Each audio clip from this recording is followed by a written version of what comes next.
Programa Palavra Espírita. Apoio Cultural. Sociedade Espírita Estudo e Caridade Lar de Joaquina. Odontologia Lauda. O implante que se transforma em sorriso. Goods e Cook Casa Criativa. Agora juntas para lhe surpreender ainda mais. Sociedade Espírita Luz e Caridade.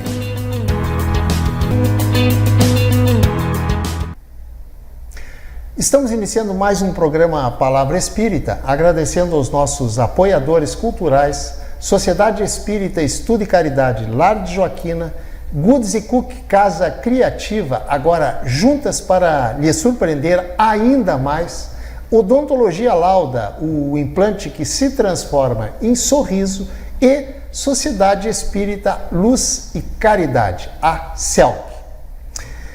E está comigo hoje uma trabalhadora do Lar de Joaquina, que é um dos nossos apoiadores culturais, e o nome dela é Vera Ribas. Vera, muito obrigado, Vera, por teres aceito o meu convite para a gente bater um papo hoje aqui. E se tu quiseres dizer algumas palavras antes do programa iniciar, por favor, fica à vontade. Senão eu já entro direto no nosso assunto.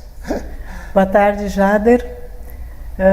Agradeço essa oportunidade e espero poder contribuir com a divulgação e a expansão da doutrina espírita. Disso eu não... A contribuição, tenho certeza que tu vai contribuir muito hoje aqui. Vera, dentro da doutrina espírita, se fala muito, mas muito mesmo, que um dos processos para a gente melhorar, digamos assim, como ser humano, é uma palavra que se usa muito, e quem é espírita sabe disso, chamado autoconhecimento. E aí eu te pergunto o seguinte, o que é esse tal de autoconhecimento? Eu sei que a palavra já está dizendo, eu me conhecer, mas por que é importante eu me conhecer?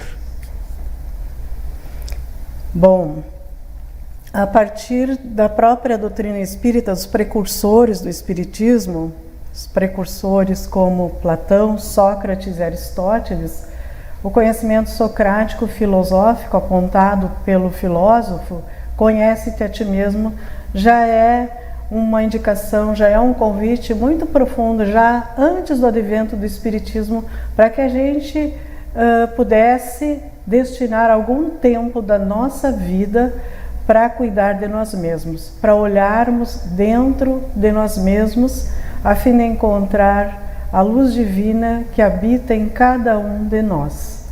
O autoconhecimento, então, na perspectiva do Espiritismo, é esse convite a descobrirmos uma autodescoberta da nossa realidade interna, do nosso mundo interno, de ter contato com as nossas inibições, com os nossos conflitos, aqueles conteúdos que nos incomodam, que desestruturam, que desestabilizam e que, por momentos, é mais comum ignorar, camuflar, projetar em alguém, porque eles nos trazem sofrimento.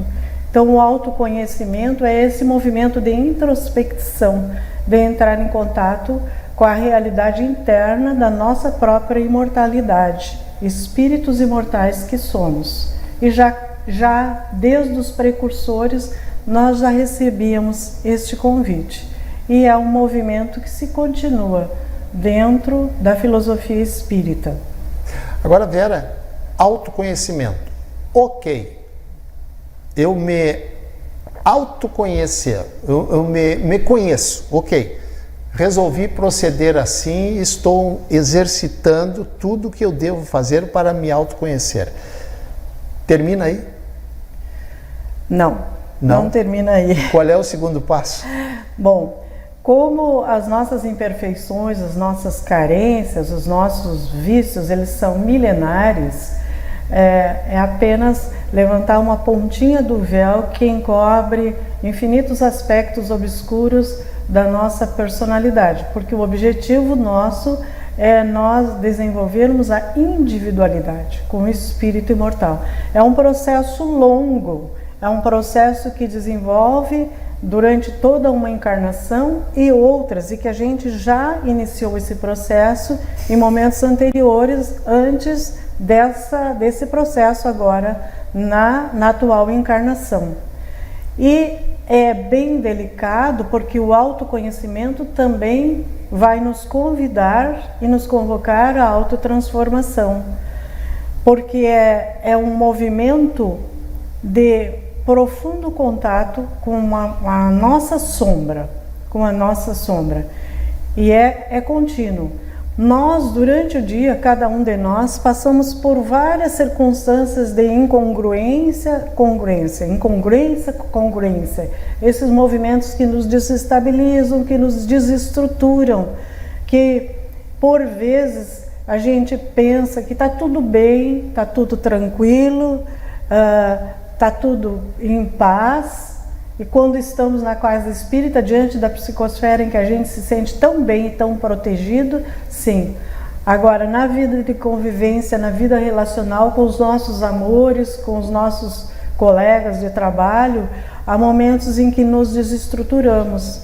Por isso, essa necessidade já apontada desde os precursores do Espiritismo de olhar para dentro de nós mesmos. O autoconhecimento, a autotransformação, que é um processo lento, longo, contínuo e perseverante. Vera, o que é mais difícil?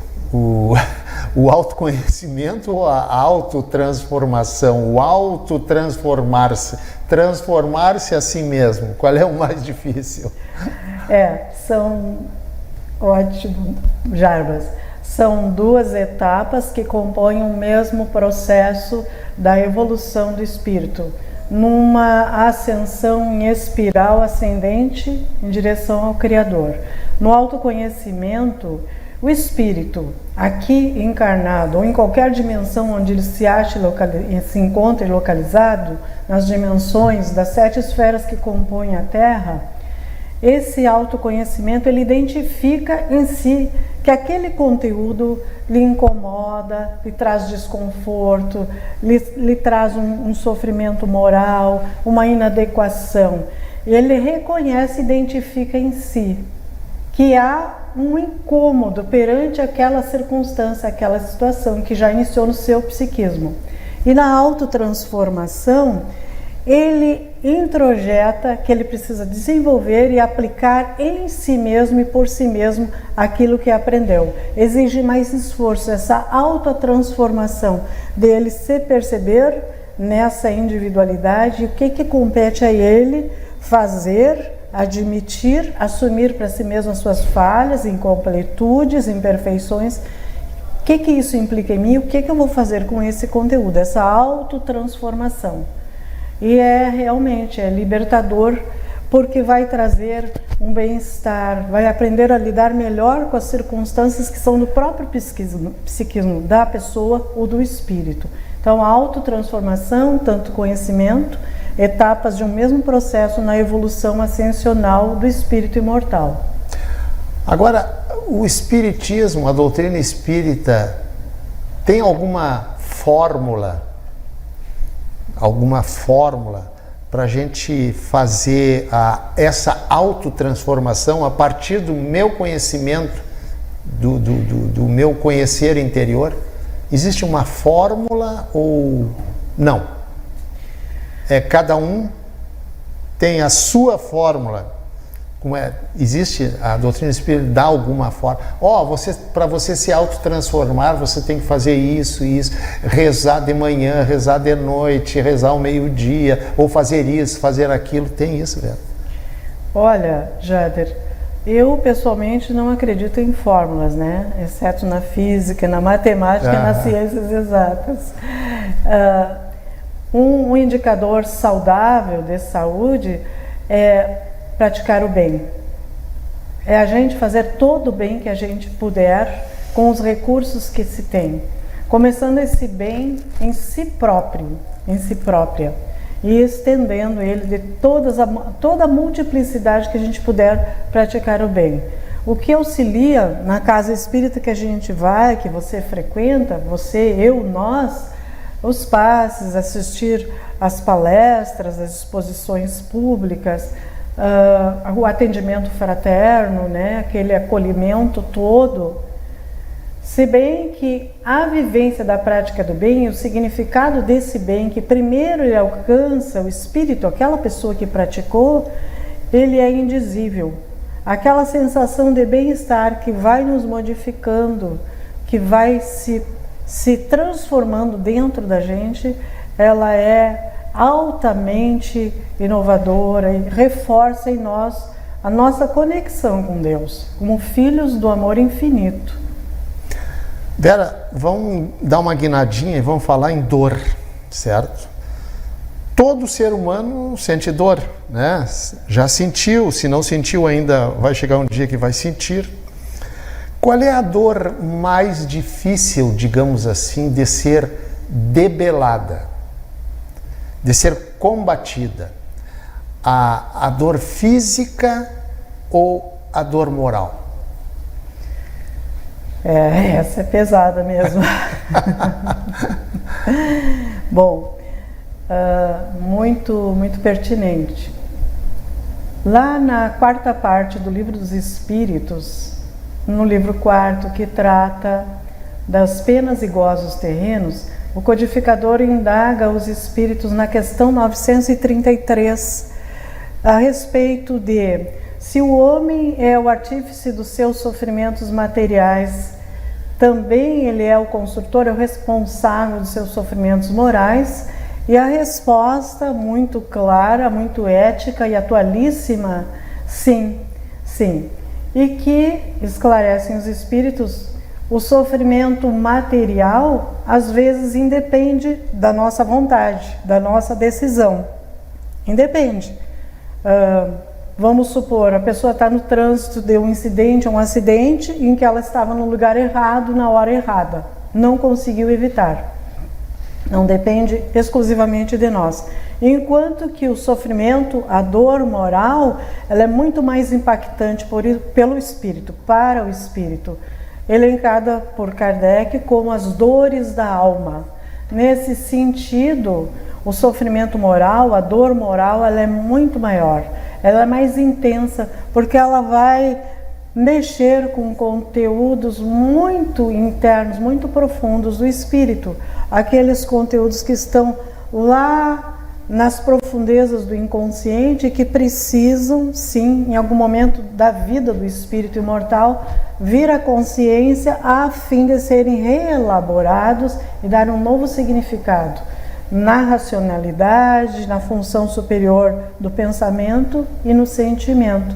De modo que a dor moral, ela é muito maior para o espírito, de tal forma que às vezes, por vezes, nem tão raro assim, o espírito não consegue resolver em uma encarnação e leva essa questão mal resolvida, mal elaborada, não trabalhada, leva para ser tratada na vida espiritual. Fica internado um bom tempo ainda para ser submetido a tratamento psicológico, medicamentoso, continua esse processo depois.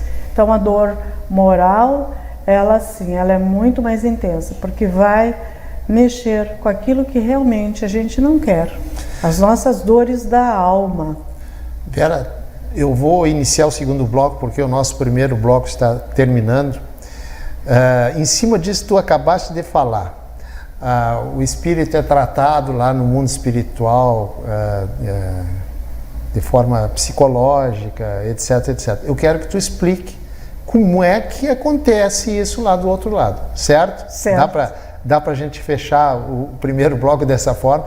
Tranquilo. Tá, ok. E vamos iniciar o segundo bloco dessa forma então. Gente, estou encerrando o primeiro bloco do programa Palavra Espírita, agradecendo mais uma vez ao Lar de Joaquina, Goods & Cook, Casa Criativa, Odontologia Lauda e CELC, Sociedade Espírita Luz e Caridade. O nosso intervalo é bem pequenininho, bem rápido e a gente já retorna. Programa Palavra Espírita. Apoio Cultural Sociedade Espírita Estudo e Caridade Lar de Joaquina. Odontologia Lauda, o implante que se transforma em sorriso. Goods e Cook Casa Criativa, agora juntas para lhe surpreender ainda mais. Sociedade Espírita Luz e Caridade. Odontologia Lauda.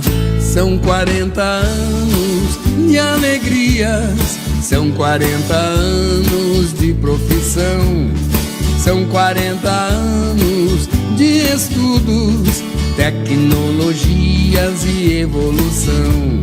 São 40 anos de histórias e belos sorrisos de várias gerações. São 40 anos de experiência, sendo testemunho de lindas emoções. Odontologia Lauda. Há 40 anos, o brilho do seu sorriso. Odontologia Lauda. O implante que se transforma em sorrisos.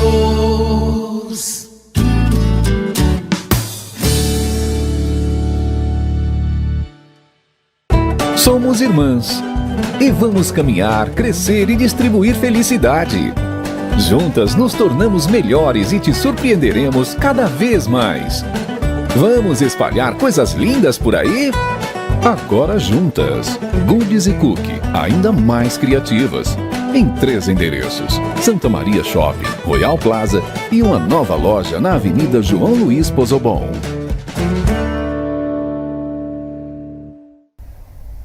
Estamos iniciando o segundo bloco do programa A Palavra Espírita, agradecendo mais uma vez aos nossos parceiros, Lar de Joaquina, Goods e Cook Casa Criativa, Odontologia Lauda e Sociedade Espírita Luz e Caridade. E para quem ligou a TV agora, eu estou batendo um papo aqui com a Vera Ribas, é uma trabalhadora do Lar de Joaquina. E a Vera disse uma coisa no final do primeiro bloco que eu, sem pedir permissão para ela, eu disse assim: Vera, eu vou iniciar o segundo bloco te perguntando sobre isso que tu falou agora no final do primeiro bloco. E o que a Vera disse? A Vera disse que o espírito, quando leva as dores morais, que ele desencarna e leva consigo as dores morais, porque as dores físicas ficaram aqui com o corpo enterrado, né?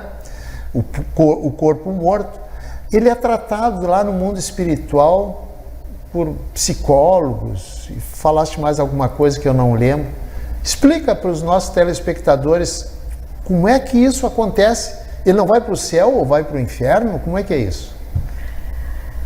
Então, partindo do conhecimento de que as leis que funcionam aqui na dimensão material são as mesmas leis que funcionam, que estabelecem a sua equanimidade no mundo espiritual, as leis são as mesmas. O que varia é a intensidade da matéria aqui na Terra e da matéria no mundo espiritual, que é uma matéria, o perispírito tem matéria, uma matéria diferenciada. Então o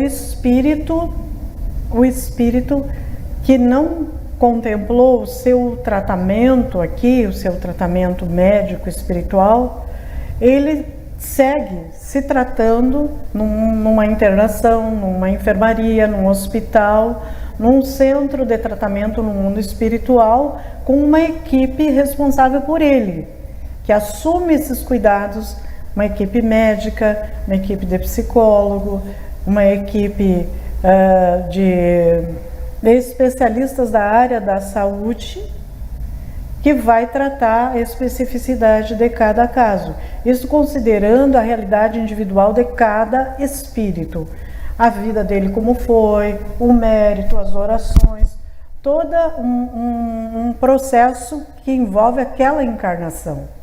Ninguém fica sem apoio, sem carinho, sem ajuda. E ao espírito é informado, depois que ele desperta na vida eterna, que ele passa a ter a consciência do lugar que ele está habitando, é informado. E nos primeiros tempos, nos primeiros momentos, dependendo da condição evolutiva, a palavra articulada vai ser utilizada, mais utilizada. Nós não saímos dessa dimensão aqui e ingressamos na próxima utilizando direto o pensamento. Exceto espíritos muito estudiosos das leis, das propriedades do perispírito, que já exercitam aqui essa função. Então o espírito, a ele é explicado o que vai acontecer, passo a passo, para onde vai. Ele precisa aceitar, concordar que isso vai ser bom para ele. Então ele vai ter aquela sequência de tratamento posterior, é estabelecido um programa para ele, um cronograma de atividades, de estudos dentro da doutrina espírita, de atividades lúdicas, de ocupações a partir do que ele sabe fazer. Mas aqueles que ainda não passaram por todo esse processo de purificação do perispírito, de drenar no corpo biológico essas mazelas das doenças patológicas, aqui orgânicas, ele continua em tratamento. Para citar, tem uma obra bem interessante, Somos Seis. Somos Seis. Para dar uma estudada, ela é uma obra que eu indico, que ela é reestudada por Bacelli. Vera, tu acabaste de falar que o espírito ela é tratado por uma equipe médica, de psicólogos, etc, etc, etc. Muito bem. Agora, quando ele reencarna, ele já vem, digamos assim, totalmente preparado para enfrentar as suas dificuldades com as quais ele conviveu na encarnação anterior, correto? Certo? Ele vem mais preparado. Por que que de repente ele incorre nos mesmos erros da encarnação anterior? Existe uma resposta para isso? Eu não sei se eu vou dar a melhor resposta, né? Vai sim, vai com certeza. Como aqui na Terra, a força magnética, a força material do planeta, ela nos impacta muito, muito intensamente, muito forte. Não é raro que o espírito ele possa se permitir seduzir pelas tentações do mundo material. O consumo exacerbado, os prazeres do sexo, consumo do alcoolismo, das drogas ilícitas, do próprio corpo, os prazeres mundanos, os prazeres da vida material que são tão transitórios. E as ligações também que os espíritos encarnados se permitem, como são os vínculos que nós estabelecemos aqui na Terra. Então o espírito pode, sim, se lhe enfraquecer o seu caráter, falhar nos seus objetivos. Sempre há espíritos amigos, familiares, o espírito protetor, benfeitores que durante o desdobramento no sono o alertam, procuram envolvê-lo em vibrações de amor, estão advertindo, chamando atenção, e mesmo os encarnados que estão próximos a ele procuram auxiliá-lo. Olha, está passando tempo, você está perdendo a sua vida, a sua encarnação, está desperdiçando essa oportunidade valiosíssima. E ainda assim, por questões do orgulho, uma das maiores imperfeições, ele vai se deixando levar. Vera, tu falaste durante o sono. Por que durante o sono? Também durante o sono. Aqui na vida de vigília, sim. Durante o sono, o espírito tem mais liberdade. E se ele tem um interesse de se amar, de se cuidar, de pedir ajuda durante as preces, nas orações, no tempo de vigília, durante o dia, ele é auxiliado. Durante o sono, a gente tem muito mais liberdade. Nós somos quem realmente somos e não quem pensamos que somos nessa realidade aqui. De modo que tudo é muito intenso, tudo é muito vivo, tudo é muito vibrante. E no desdobramento, esses contatos, eles são nítidos, são claros, são decididos, são decisivos. Há sonhos que nós narramos, que você narra, parecia que a pessoa estava viva, parecia que era ele, traz detalhes, minúcias do sonho. Foi realmente, os espíritos se encontraram, sempre com o objetivo de se ajudar, quando a gente solicita ajuda, que precisa, né? Tem a humildade de se curvar e pedir esse amparo, esse apoio, essa ajuda. Vera, a gente leva o remorso lá para outra vida, depois da morte do corpo. A gente, quando desencarna, leva o remorso junto? Levamos.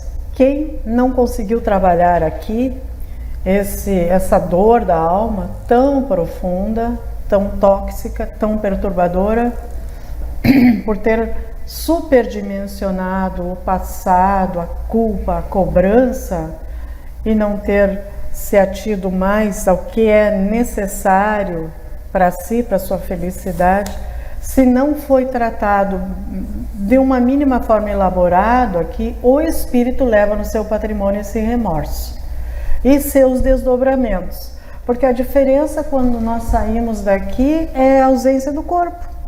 Sai do corpo e todas essas aquisições de toda essa ordem psicológica, psíquica, que fazem parte da estrutura no perispírito, nós levamos.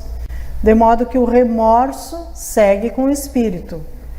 E é lógico que se ele se curvar, pedir ajuda, clamar pela ajuda, ela vem, jamais será negada.